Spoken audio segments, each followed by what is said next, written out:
Hello and welcome to the Trading Post podcast, where we unlock the secrets of business-to-business trade, dive into powerful networking strategies, and share my exciting journey of using a podcast to market my business instead of relying on SEO. I'm your host, Trader Stu.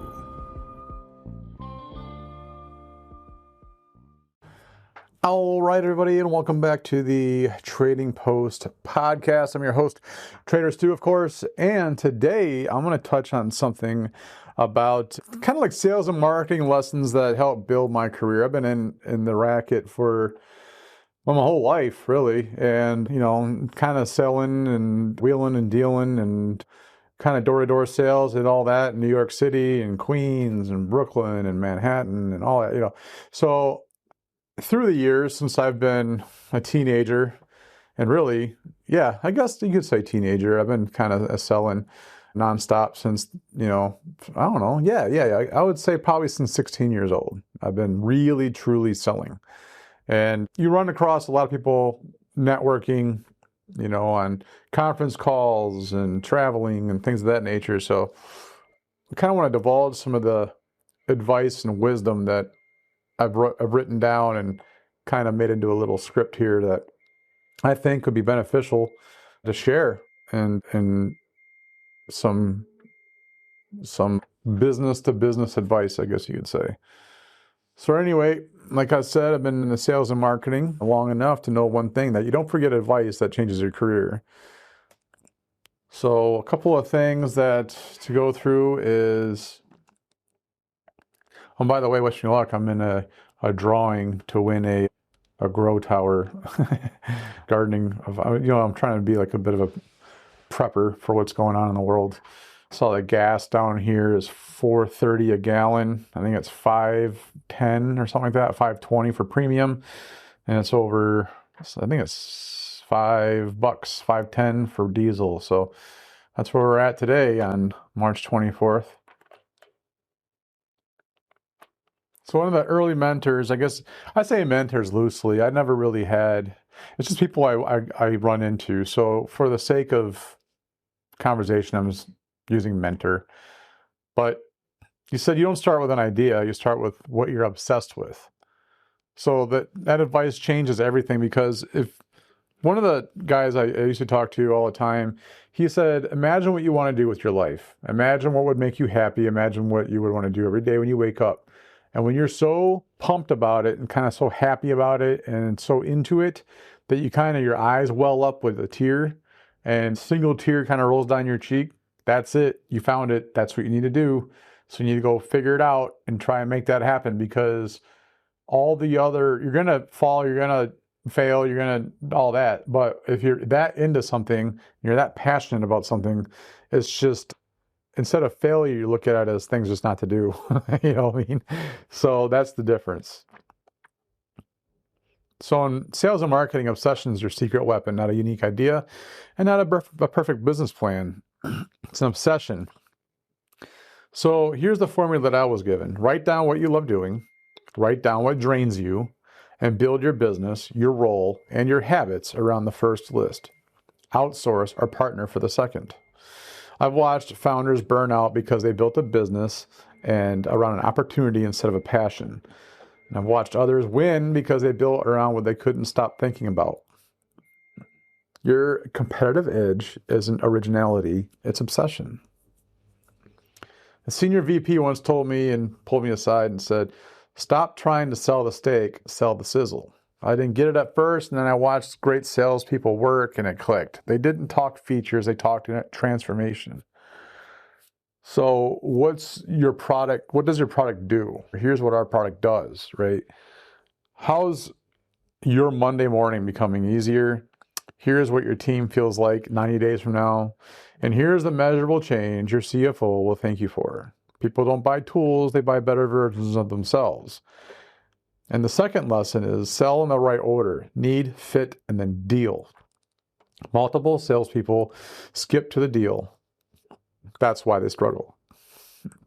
I'm still guilty of that. Do they need you? Do they actually like each other and design the deal together?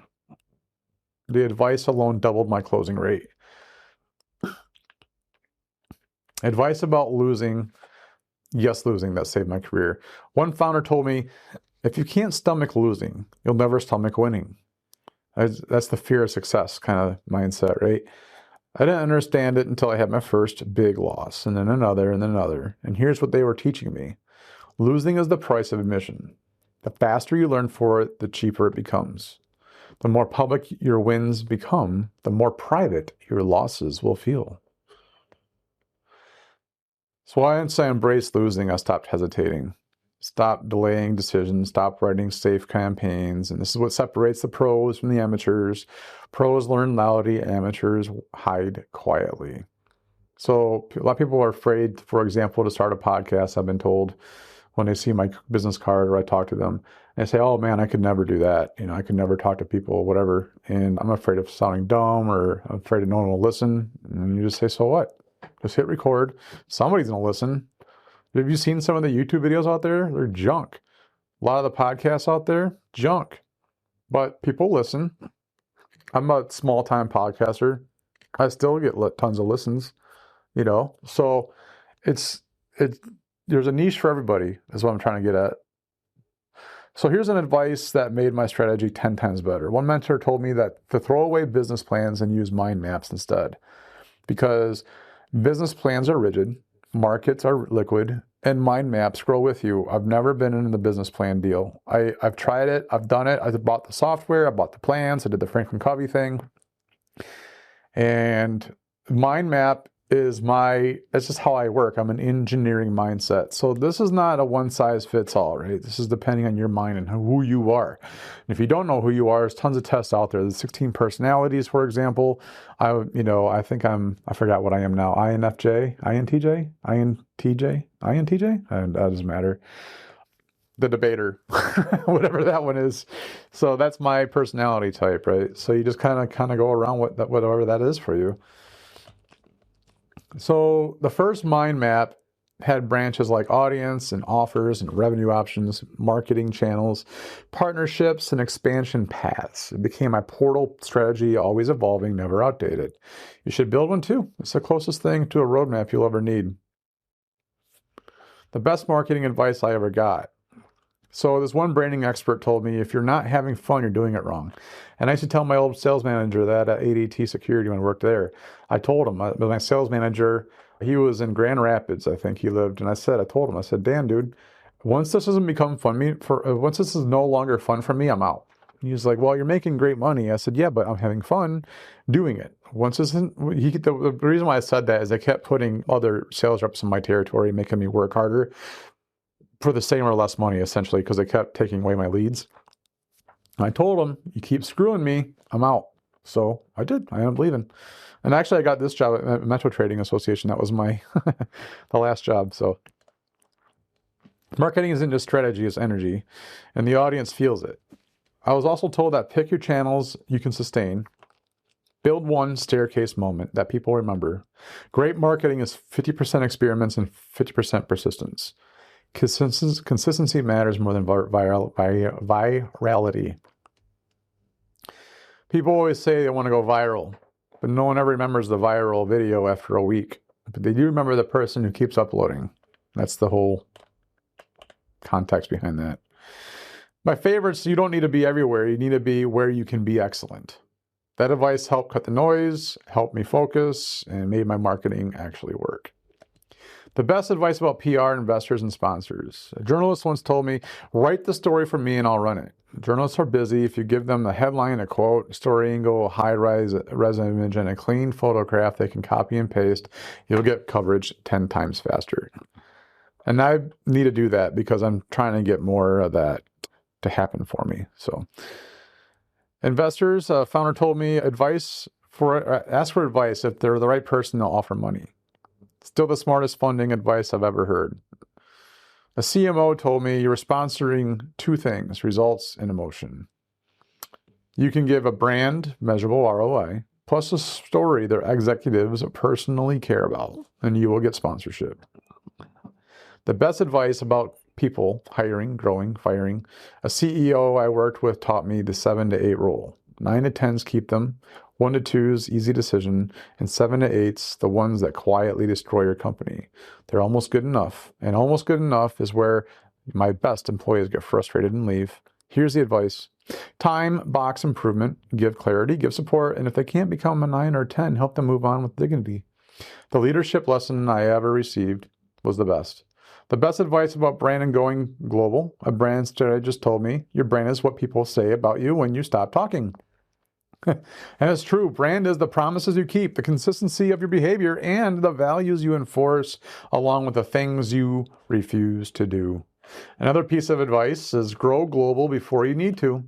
Even a small presence in another region diversifies risk and opens unexpected doors. Going global is easier than ever.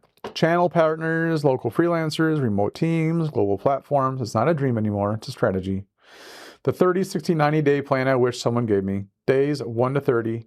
Define your purpose, create a simple mind map, pick one marketing channel, build a dream 50 list, and launch one pilot offer. Days 31 to 60. Close 3 to 5 deals, capture one case study, build a partner, sponsor, deck, and formalize equity roles if needed. Days 61 to 90, cut what doesn't work, double down on what does. Add one distribution partner and document your first 5 repeatable systems.